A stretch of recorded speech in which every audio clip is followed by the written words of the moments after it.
You're tuned to WHBI Radio 105.9 on your FM dial. It's the Ken Versus Show, and with us here in the studio is a special guest. Ken, tell us who that guest is. Hey, thank you very much, Ron, and a good morning to all you people out there in New York, New Jersey, Westchester, wherever you're hearing me from, and a great big welcome once again to the Ken Versus Show.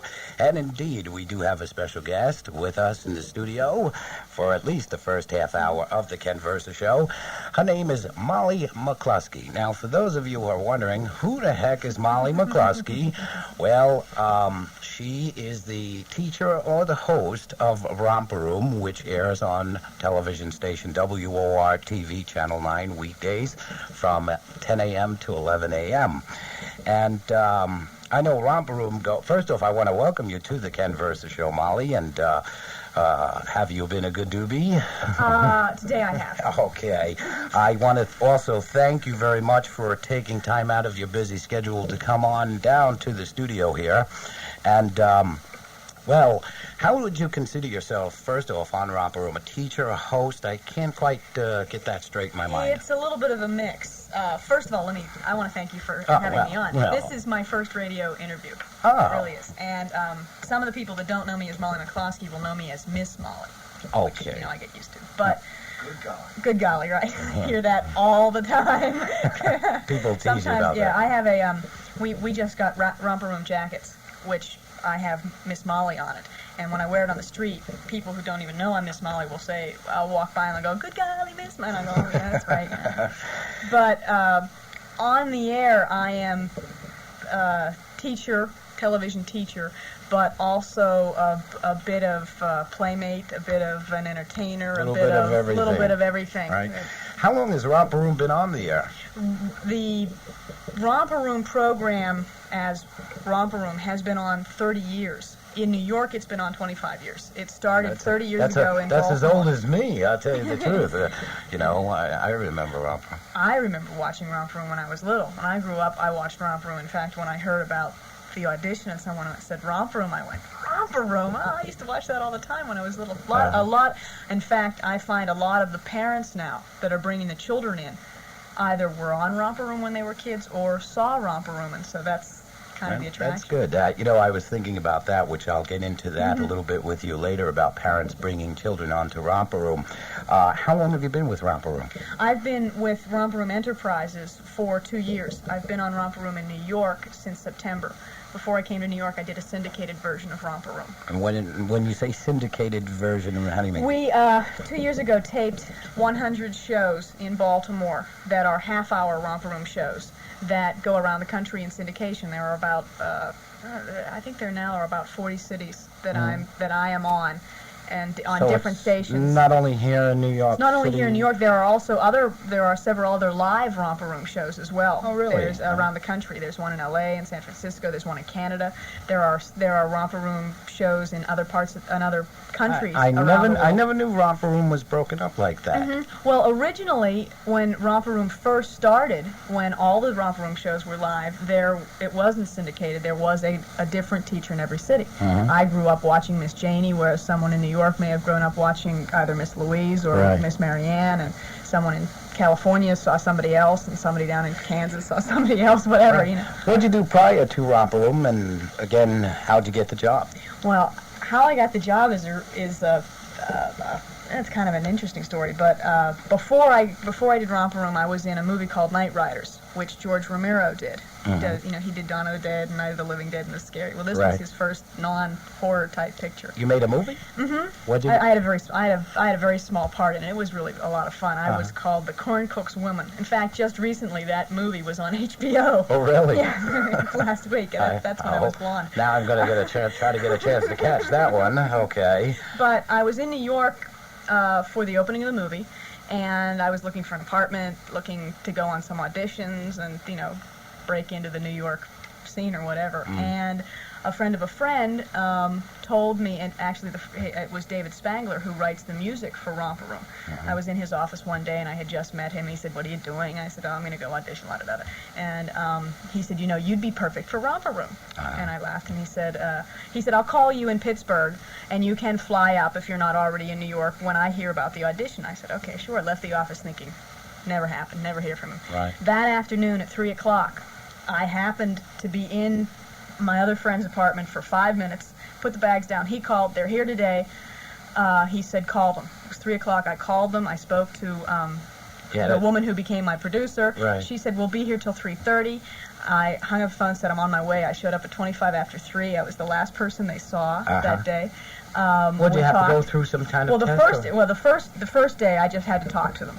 And then she said, well, we'd like to have you come back for a callback. So then I went through 5 more auditions for it. And in those auditions, I had to sing a song, I had to tell a story, I had to make up a couple games, I had to, the first audition there were no children. Right. The 4 subsequent auditions there were kids, the children. I had to, play with them, tell them a story, sing a song, and, play the games with them. And then they called me and said, you got the job. And you got the job. What qualifications must a person have to do what you do? Well, basically, they like a college education, which helps. Helps anyone out there. A good amount of experience working with children as either a preschool teacher or working. I personally do not have an education background. I have a music theater background and children's theater background. But as through college and before that, I did a lot of teaching children skiing and swimming, and I've worked a lot with children. And then they also would like some camera experience, television experience, and I had done a lot of commercials before that, but not my own show. What's it like in handling children on television? Well, at first it scared me a little because it's live, but children are so spontaneous, and they come out with some of the darndest things that I wind up having fun. Who was it that said children come out with the darndest things? Art Linkletter, wasn't it? Oh yeah, he's got stories that just won't quit, I'm sure, because it's the same kind of thing. You never know. All of our shows are ad-libbed. I never know what they're going to say. Right. Sometimes I don't know what I'm going to say. That makes 2 of us, so don't feel too bad about that. A lot of my shows are kind of ad-lib, but we have a lot of fun in doing it. It makes out for a better radio show or television show sometimes when it's ad-libbed. Did you ever have an accident, or what do you do when an accident of some kind of occurs on the set? Sometimes it happens.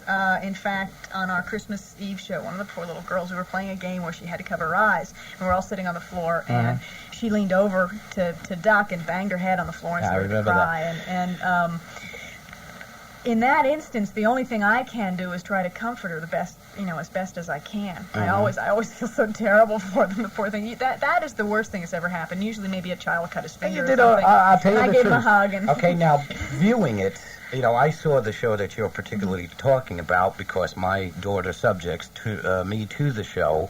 And I grant you, when she sits there and watches Romper Room, she is glued for an hour straight, Monday through Friday, from 10 a.m. to 11 a.m.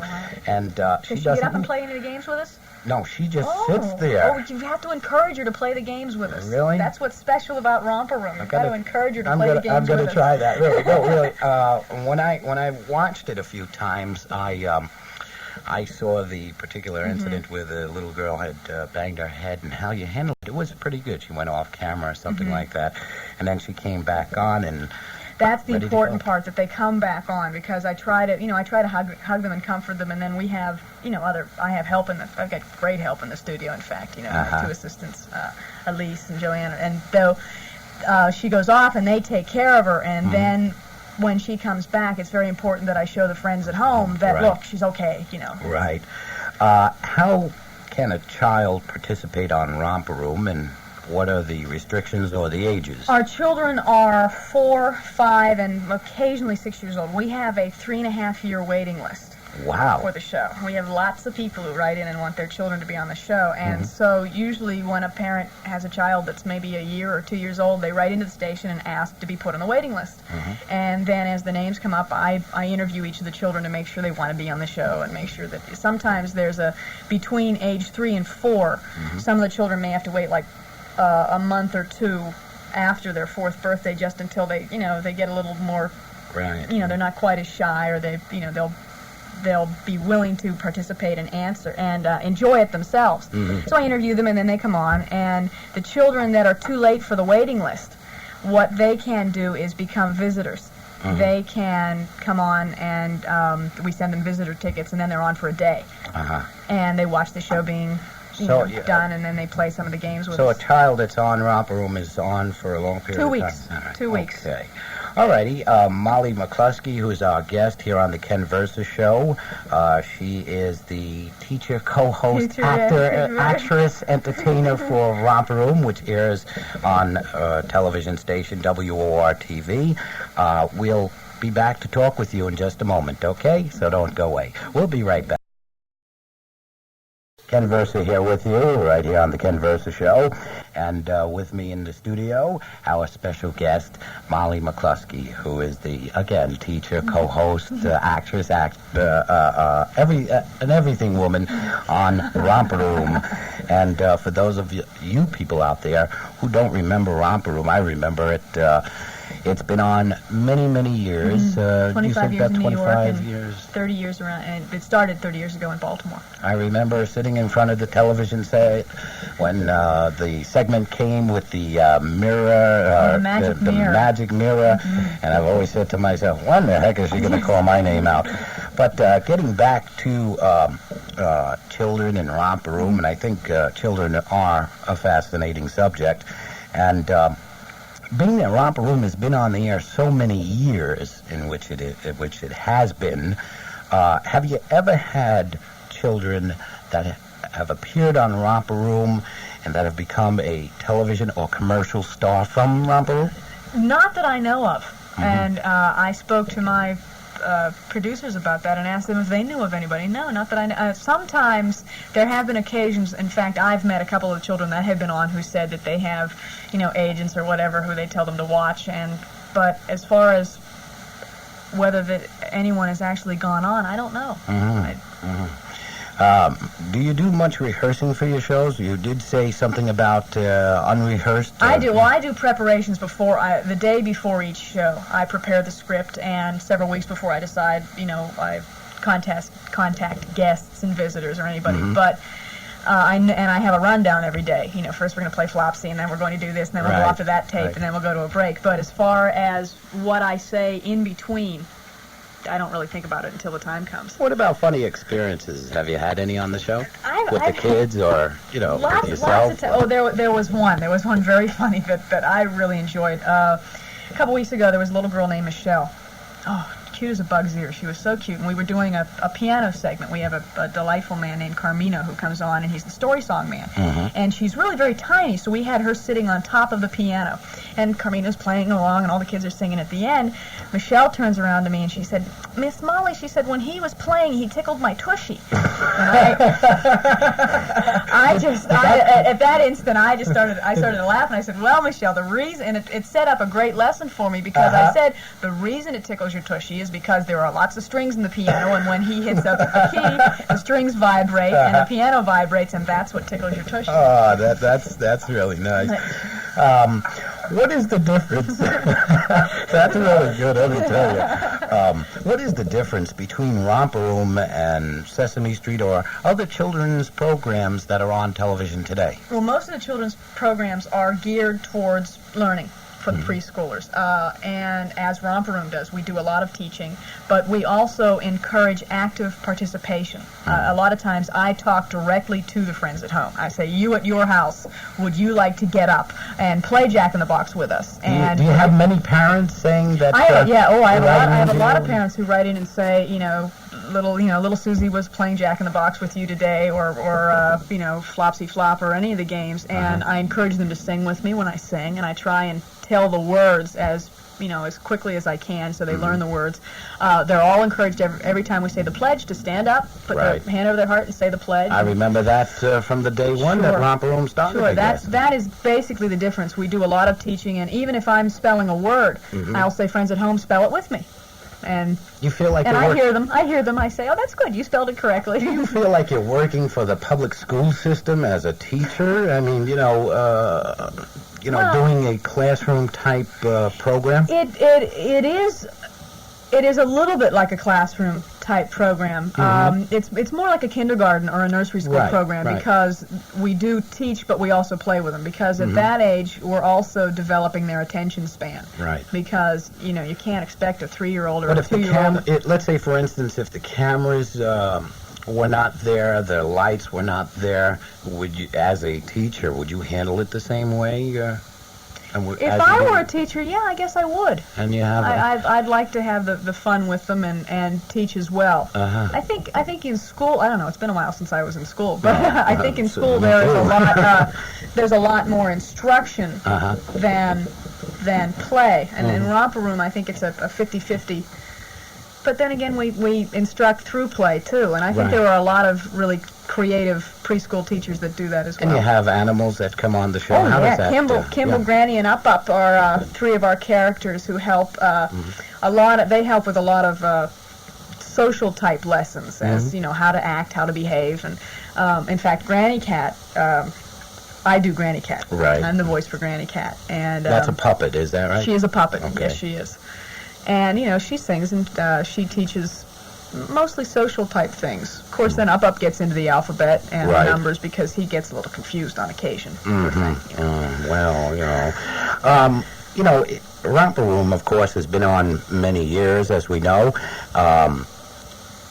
Are there any changes that you would like to make on the program or suggest to your producers, let's say? Lots of our producers are very good about that because a lot of the things that I would suggest, or maybe another teacher would suggest, they use. We're constantly coming up with changes, or else, if I have an idea for a Make It or a new game or something, I'll run it by them, and if they like it, they usually send out notes to the other teachers and say, hey, Miss Molly in New York said we got to do this, someone, Miss Nancy in San Francisco said, okay, do this, and they're very open to changes, and we're usually trying to think of new things. Sometimes things come up just during the show.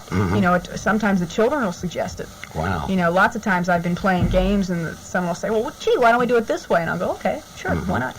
What advice would you give, new parents out there that might be listening in, just starting off raising a child? Ooh, gee. As far as not being a parent myself, but as far as the program is concerned, I think it's really important that the parents either watch it with the child or discuss what they learned that day or talk about in television in general. I think it's very important to talk to the children about what they see on television and what kinds of things they learn and ask questions, encourage them to ask questions and participate with them in the show and in other television shows as well. Also talk about what things are real and what things aren't real. I might television. Feel kind of strange walking around playing with my child that way. I mean, like I said, I've studied her sitting there for that entire hour, and she's only 2 years old, but I guess the age difference doesn't matter too much. But she sits there for the hour, and most parents will figure, hey, this is an opportune time to do other things in the house. Now, how would you get the child to participate in what you're doing up on that television set? What I usually say is get up.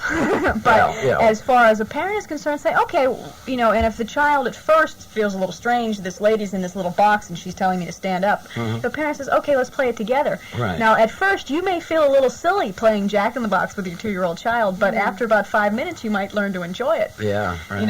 It gives you a chance to unwind, get things out of you, and then after that, that'll encourage the child to say, okay, gee, I guess it is okay to play with this lady on television. Like I said, most parents would probably feel because the child is sitting there for the hour, hey, this is an opportune time to do housework or to do laundry or whatever, and but if they, at first, if they. When a parent first decides, okay, let's play some of these things, then the child will learn that it's okay, and then if for a couple minutes you want to go off and do something, you can feel free that the child will sit there, and when Miss Molly says, stand up and play this, stand up and play this. Another thing I always try and remember is when we use props, I always have to say, make sure you ask the grown-up if you're at your house that it's Right. okay, because I can, vision You ever have some of- grown-ups write in, hey, my kid went over to the Well, closet. and- such and such. No, Yeah, usually, did that ever happen? no, I never have that letter because I try to stress as often as I can, ask first, so that they're not taking, the good Hummel figure off the table. Right. I understand that Romper Room goes out on location from time to time. Is that right? What's it like to do a show that's in a studio and all of a sudden, you're in a studio with a classroom type set, if you will, and then when you go out on location, what type of places do you go to, and what's it like? Usually a lot of the things, the locations are they're always pre-taped. We don't do any of that live. Right. But, we go to zoos, we go to firehouses for safety tips.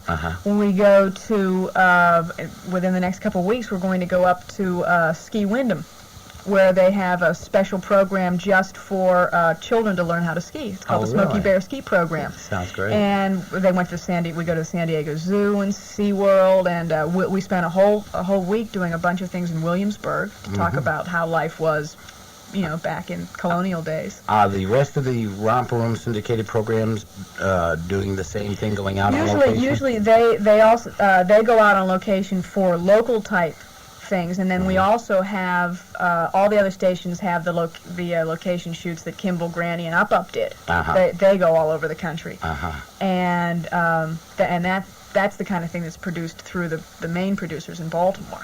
So we get input from a lot of things. Right. So when you're doing a show again, what is the difference between doing Romper Room in the studio and then doing it out on location? What is the difference in that? Well, there's really in your view. In my other words, view, it usually what we try to do is keep all of the segments short enough so that we keep the attention of the children. And so if we're in the studio and I say, okay, we're playing this game, but now Kimball has gone off to such and such a place let's say Kimball's gone off to the San Diego Zoo to see the polar bears. Let's go with Kimball and watch him with the polar bears. And we go off to Kimball, and usually what Kimball says after that is, okay, now it's time to go back to Romper Room.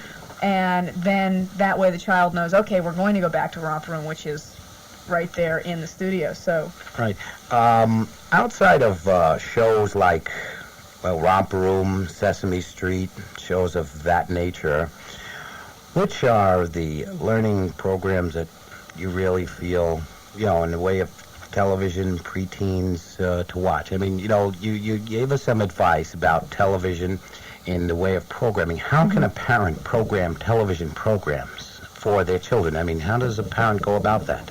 Well, it's important, again, that if they're going to watch, if the children are going to watch the program, to watch the program with them in case they have any questions. As far as recommending for, either preteens or teenagers, I really don't feel that I have enough expertise in that area. I deal mostly with the 4-year-olds and the 3-year-olds, and most of them are only home during the day, so at night some of the programs that are on at night you don't really have to worry about. But I think a parent should be very selective. With my daughter, and she's 2 years old, I kind of try to watch what she watches. I mean, on television at night, getting back to the nighttime part of television, it's quite different than what she's used to. She watches a Romper Room. She'll watch reruns of Flipper, for instance, somewhere along the line. Or sometimes in the evening, like when the Muppet Show is on. Yeah, or when but there's not, there's I not found that much early in the evening. That's it. That's what I was just about to say. There's not that much programs that are on in the evening for kids. What does a parent do for something like that? Is cable a good alternative? Cable television? There are a lot of things on cable television, but in that instance, if there's not something on television that is not worthwhile, don't watch the television. Give the child a book to read, or maybe a lot of times some of the things that we teach on Romper Room are make-its, where we say you have construction paper and you can make this. Maybe later on in the afternoon the parent can say, look, this morning Miss Molly taught you how to make a collage in Romper Room. Here's some construction paper and some safety scissors and glue. Go to it. And then we always give the address so they can send it to me. And that way I get to put it up on the air and I can say, Joey made this, last night. There's a thing that every so often pops up, or did pop up at one time, about violence presence on TV. I'd like to hear some of your comments on that. One of the lessons, in fact, we just did one of these 2 days ago on Romper Room. I try on occasion to sit down. We have a little hill area, and I'll sit and I'll say, okay, do you know the difference between an actor and a real person? And what do the actors do on television, or what do the actors do in a movie? Say an actor in a movie punches somebody. Is that real? Right. And the children always say, no, that's not real. Right. And I say, well, okay, if it's not real, would you try that with one of your friends? And they say, no. And I say, a lot of that happens with cartoons, too. With, a Roadrunner or something. Right. That poor coyote It's keeps, right. falling down. And Right. I'll say to them, is that real? And they say, no. Well, at least they do know. That's good. And and it's also important for a parent that if they're watching, either a movie with their child or a show with their child, and someone pops somebody in the face, you can look at the child and say, is that real? And they say, no, that's an actor acting. Can you possibly ever see yourself doing something else other than what you're doing at present, and if so, what? Sure. Right now, I've only been in New York since September, so I'm having a good time with Romper Room. When I'm finished with this, there are lots of other. I like to sing. I like to dance. Ultimately, I would like to go on and do some other things in the theater. My biggest dream, someday I want to open my own children's theater, a children's theater type thing where they can, the children can come for lunch and see a play or something. What's it like? Do a lot of kids recognize you from television walking down the street? They're starting to. They're Really? starting to in New York. When I was living at home in Pittsburgh, I was starting to have children recognize me from the syndicated show that was in Pittsburgh. Or if I'm in an airport, a lot of times someone will see me. What's the feeling I like? love it. I go crazy. I remember the very first time a child recognized me, I wanted to just pick her up and squeeze her, which I often do. I really enjoy speaking with. I love kids. Okay. So let's put you up with a little scene. It's probably happened to you. You're anywhere in New York City. You're waiting for a bus or a cab. All of a sudden, a child spots you, and she or he is with the parents. After talking with the child, do the parents start throwing you hints? Hey, hop up, Mikey. Here you go. Here he or she is. Usually what they do is ask, how do I get my child in Romper Room? And then Right. I go through the explanation of it's Right. 3.5 years or Yeah. a waiting list and usually But they'll... because they see you at the moment, what I'm trying to say is because they see you at the moment there in flesh and blood, do they feel that they have a connection to, hey, push me up through the list? nobody ever asks that. Oh, really? Nobody ever asks that. Which I would think that would be a possibility, but nobody does. I think if I bet you I'd just... My little girl too. She's really cute. I would probably do that, Usually what I say then is, if I meet them, I say, okay, send in a letter for a visitor ticket, and I always try and ask the child's name so the next day I could see them in the mirror. Right. And I always try to remember. I try to write it down to remember. Sometimes I get a lot of names in my head. Next time you do the mirror segment, just mention my name. Oh, I Ken will. Versa. Of course. I want little girl. What's your little girl's name? Her name is Janine. Janine. Yeah. Janine. Okay. I want to thank you, Molly McCloskey, for coming on by the Ken Versa show. We're going to be breaking the station, and I thank you once again for coming. Thank you for having me. I enjoyed it. Busy. I enjoyed it too. I felt like I just relived a second childhood here. Definitely. That's good. Molly McCloskey from Romper Room, and Romper Room can be seen on WOR-TV here in New York City from Monday through Friday from 10 a.m. to 11 a.m. And of course, I know the schedule by heart because my daughter does watch it every day. We're going to break the station here on the Ken Versa Show. We'll be back with you. Don't go away. Like to remind